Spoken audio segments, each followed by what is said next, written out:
Capítulo 20. El incendio de la logia y el caso Jacobsen. El San José de mediados del siglo XIX fue testigo del enfrentamiento entre dos poderosas instituciones, lo que a la larga contribuiría también a una suerte de fractura social que tuvo consecuencias insospechadas. La Iglesia Católica y la masonería no estaban en buenos términos. En nuestra ciudad, esta tensión quedó plasmada en hechos cuando manos anónimas saquearon y prendieron fuego la sede de la Logia Duple Alianza. Este hecho ocurrió exactamente al cumplirse un año del decreto del presidente Gabriel Antonio Pereira, ordenando la secularización de los cementerios por razones de higiene luego de la epidemia de fiebre amarilla de 1857. De esta manera, la administración de los cementerios, que hasta esa fecha había estado a cargo de la Iglesia, pasaría a la órbita de las juntas económico-administrativas, aunque en la práctica el decreto demoró en aplicarse. Como para aumentar tensiones, otro decreto del presidente Pereira, católico y masón, fechado el 26 de enero de 1859, dictaminaba que la orden de los padres jesuitas fuera expulsada del país. La Grey católica estaba muy ofuscada. Así es que llegamos al 28 de junio de 1859, noche del incendio a la sede de la Logia Dupla Alianza. Sin detalles claros de lo sucedido, no faltó quien señalara como instigador del incendio a algún elemento de la Iglesia, y ni el cura párroco Francisco Castelló quedó libre de sospechas. Pero las cosas no pasaron de ahí, ya que el cura era conocido por su espíritu conciliador. La cuestión es que pasaban los días y no había ningún avance en las investigaciones del acto de vandalismo. Entonces, el presidente Pereira escribió una carta al jefe político de San José, Francisco Larriera, exigiendo explicaciones y solicitando protección para los miembros de la mencionada sociedad filantrópica. La misiva llegó a San José a través del entonces teniente coronel Leandro Gómez, otro connotado masón. Pero a pesar del alto nivel de las gestiones, el caso nunca se aclaró. Larriera, quien además de jefe político era el presidente de la Comisión para la Construcción de la Nueva Iglesia, informó a través de una carta al presidente Pereira que no existía ninguna denuncia ni testigos del hecho en cuestión, lo que dificultaba la investigación. El tiempo pasó y las tensiones de ambas partes continuaban. En este ambiente, el doctor Enrique Jacobsen desarrollaba su actividad profesional en San José, donde era mirado con recelo por algunos vecinos. Católico converso y masón grado 30 en 1858, Jacobsen, de origen danés, según su partida de matrimonio, estaba casado con Leonor del Pino, Maragata.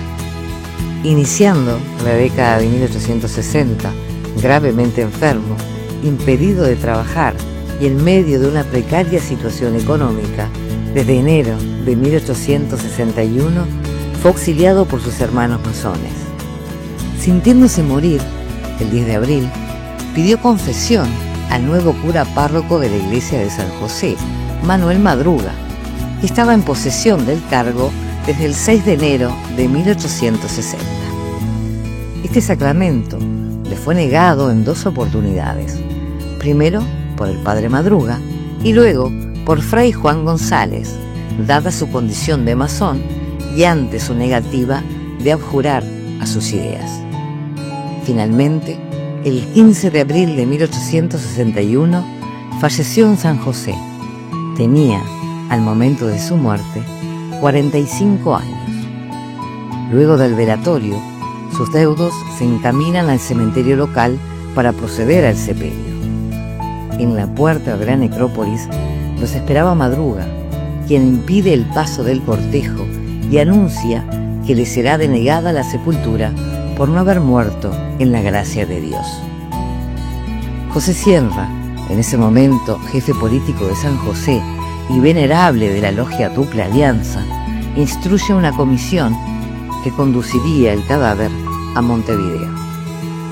Allí se procedió a realizar un segundo velatorio de los restos, en casa del masón Narciso del Castillo, para ser luego conducidos a la iglesia matriz con autorización del cura párroco Juan José Bril, para oficiar misa de difuntos. Mientras tanto, el vicario apostólico Jacinto Vera, puesto en antecedentes del caso, emitió orden de no permitir la misa de difuntos ni la sepultura eclesiástica del doctor Jacobsen. Era el 16 de abril de 1861. Ese mismo día fue sepultado con todos los honores el expresidente Pereira, católico y masón, al igual que Jacobsen, quien había fallecido el 14 de abril. Finalmente, por orden del nuevo presidente Bernardo Berro, también masón, el cuerpo de Jacobsen fue trasladado al cementerio central, donde fue sepultado, dando finalmente cumplimiento al decreto del presidente Pereira del año 1859. La iglesia puso literalmente el grito en el cielo, sintiendo sus derechos pisoteados. Frente a este panorama, el presidente Berro dictó el 18 de abril de 1861 un nuevo decreto de secularización de los cementerios. Los enfrentamientos entre Iglesia y Estado continuaron. La brecha se tornaba insalvable. En octubre de 1862, frente a reiterados desacatos, Berro declaró acéfala la Iglesia Nacional y expulsó del país al vicario Jacinto Vera. El caso Jacobsen sentó un precedente que impactó profundamente en la sociedad uruguaya y fue el primer paso del proceso de secularización institucional que culminó con la separación definitiva de la Iglesia y el Estado en la Constitución de 1917. El 9 de julio de 1907 falleció el padre Madruga, luego de una vida dedicada a defender la fe y promover la educación católica. El 19 de abril de 2005 se fundó en San José la logia número 166 con el nombre Enrique Jacobsen. Funciona en el mismo local que la decana logia Dupla Alianza.